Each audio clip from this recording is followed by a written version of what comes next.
Hey guys, we are in week 2 of our series Awkward, where we're talking all about relationships.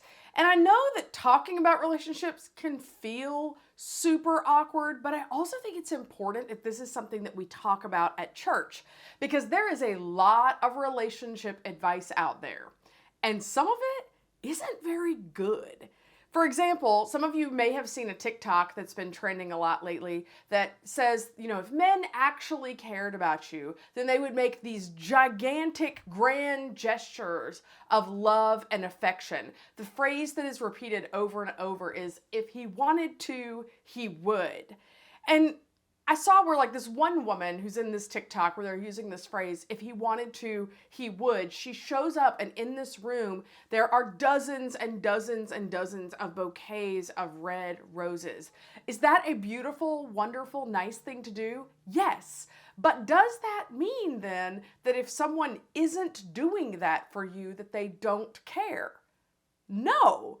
And so what happens is a lot of times somebody else can see videos like that and be like, oh, well, if a person valued me and if they cared about me, that's what they would be doing. And since they're not doing it, they must not care about me.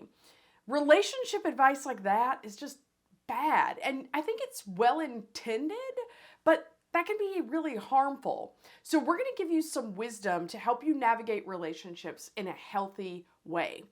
I know that talking about relationships is awkward, but I want us to start with talking about our expectations.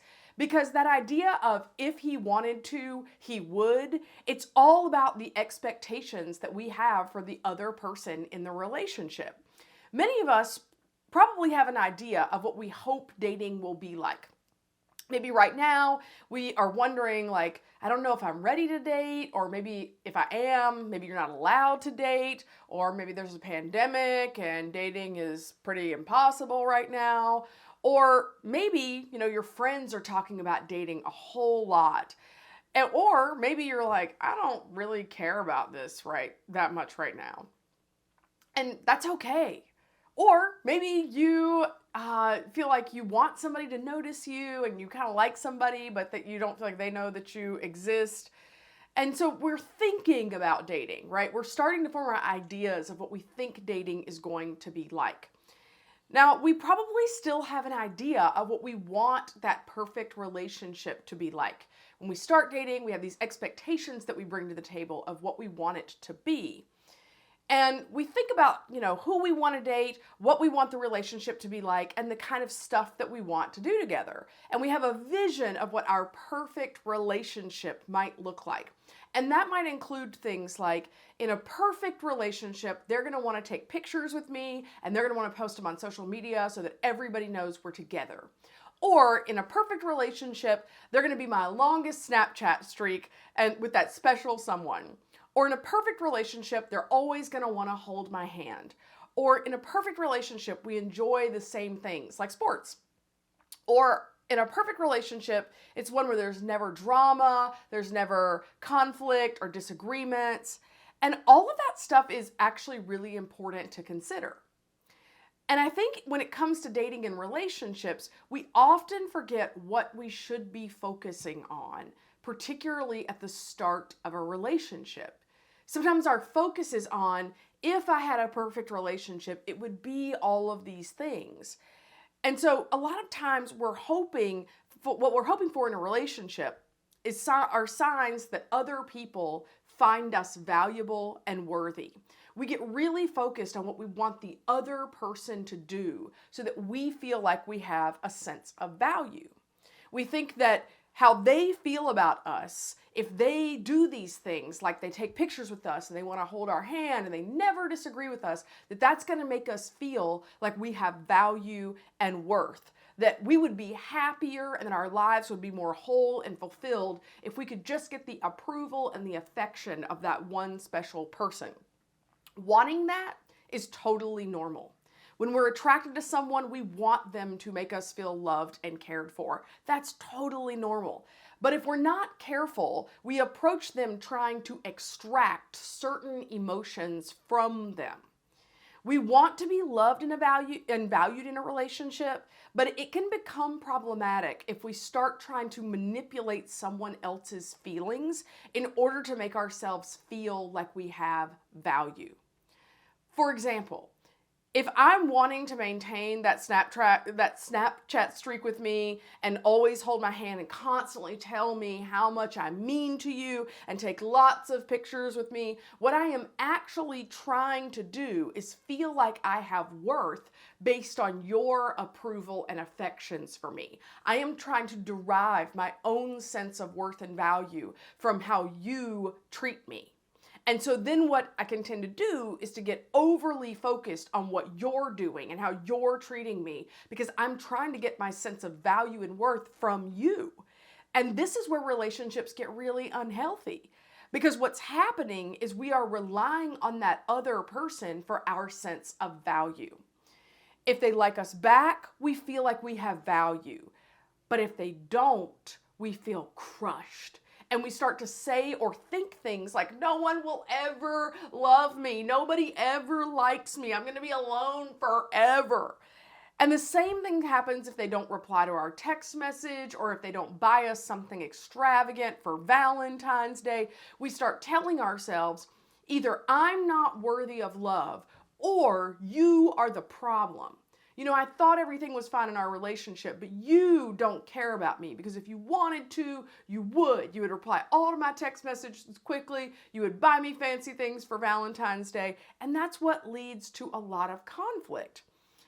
A lot of us have seen a lot of rom-coms and we've gotten a lot of bad advice. And so we start to think that these things are normal, that either we're getting these big grand gestures of love and affection all the time, or that misery and self-loathing is inevitable until we find someone that makes us feel better about ourselves.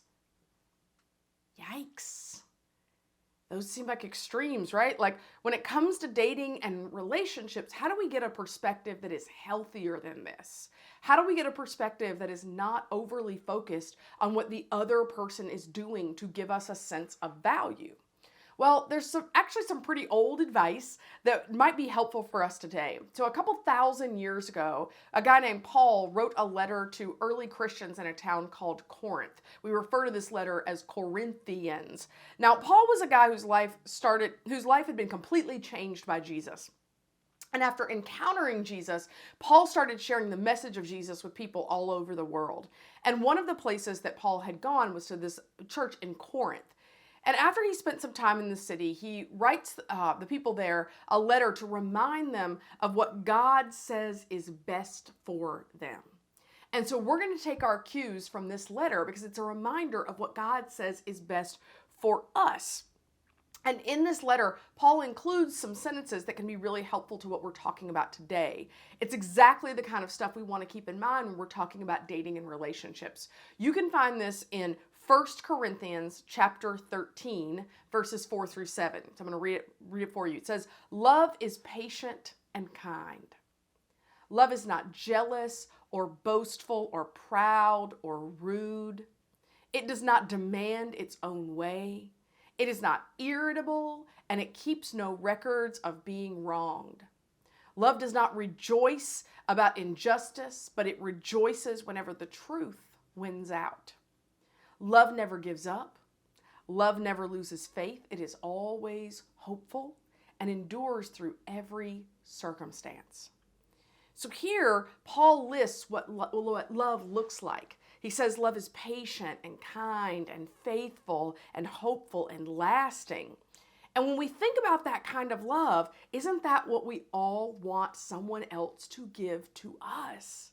I mean, honestly, don't we think about the type of love that Paul mentioned and we're like, yes, that's what I want from someone else. That's what I want the other person to do. We want them to be patient. We want them to be kind. We hope that they're faithful. And we read a list like this, and we usually see it as a long list of the things that we want to be able to find in someone that we're dating. And to be clear, that's not bad at all. God does want us to have that kind of love in our relationships. He wants us to look for those types of characteristics in another person's character. Even when it comes to friendship, even before you think about dating. But we shouldn't just look for those traits in other people. Instead of focusing on finding all of that great stuff in someone else, we need to stop and look at ourselves. We need to consider two things. Here's the first one. Do I know that I am deeply loved by God and therefore treat myself with love? In other words, am I patient with myself? Am I kind to myself? Do I keep promises to myself? Now that might sound silly, right? You might be like, this is kind of weird, JT. But when we talk about love, it's important to remember that you are deeply loved by God. Your worth and your value is not in question. Your worth and value doesn't go up or down based on how someone else feels about you. So therefore, you don't need another person to behave a certain way or make certain giant gestures in order for you to know that you have worth. Because you already have that sense of worth, but you have it from God. Does it feel good to have someone want to hold your hand? Of course. Does it make your heart happy when someone likes you back? Yes. But if they don't like you back, if they don't text you back, if they don't want to date you, do you still know your worth? Will you still know that you are a person worthy of love because God already loves you? You see, that's where we need to start. Start from a place of knowing that you are already loved and valuable, and you don't have to spend your life anxiously trying to get someone else to make you feel loved. Because you already know that you are, because you've got that love and value from God. The second thing that I want you to think about, when we look at that verse and what it means for us to love, it's good for us to ask, do I exhibit those traits? So often we're focused on the other person and how they're treating us and how they make us feel that we fail to examine, like, have I matured to the point of being a good partner? In other words, so do I demand to always get my own way? Am I a person who forgives others easily? Am I a person who gets irritated easily? Am I a person who is going to be faithful in this relationship?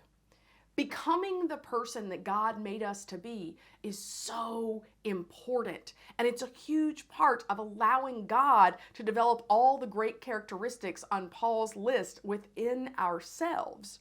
What Paul wrote 2,000 years ago is still what our lives and our love is made of today. And so I want you to think about it like this.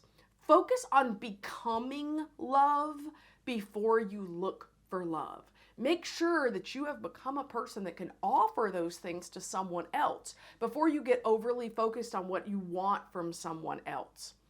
Wherever you are, you have the opportunity right now to live out the characteristics of love that Paul wrote about in his letter to the Corinthians. Whether you're in a dating relationship or not, the reality is that God has given us all the power that we need to become the type of people He wants us to be.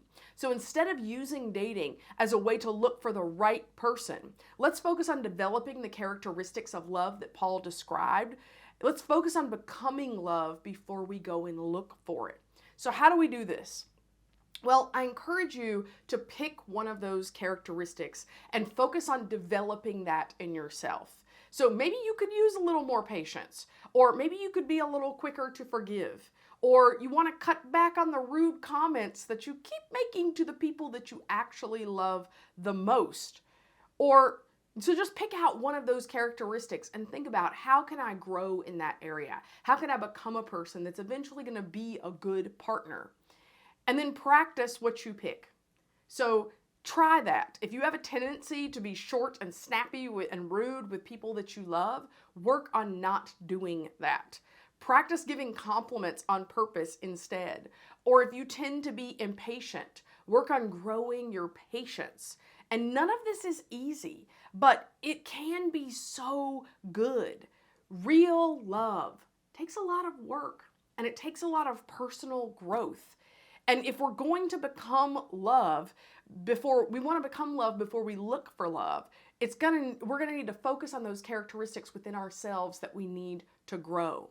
We need to become a person who is kind and patient and honest and humble and hopeful and all the other things that Paul mentioned. Wanting to date and experience a loving relationship is great, but it shows great wisdom to first receive God's love and then live as a person that knows that they are loved and that exemplifies each of those loving traits that Paul mentioned. When you do this, you can enter into a relationship with a much healthier approach that is good for both you and the other person. Remember, God is all about healthy, strong relationships, and using His wisdom is how we get there.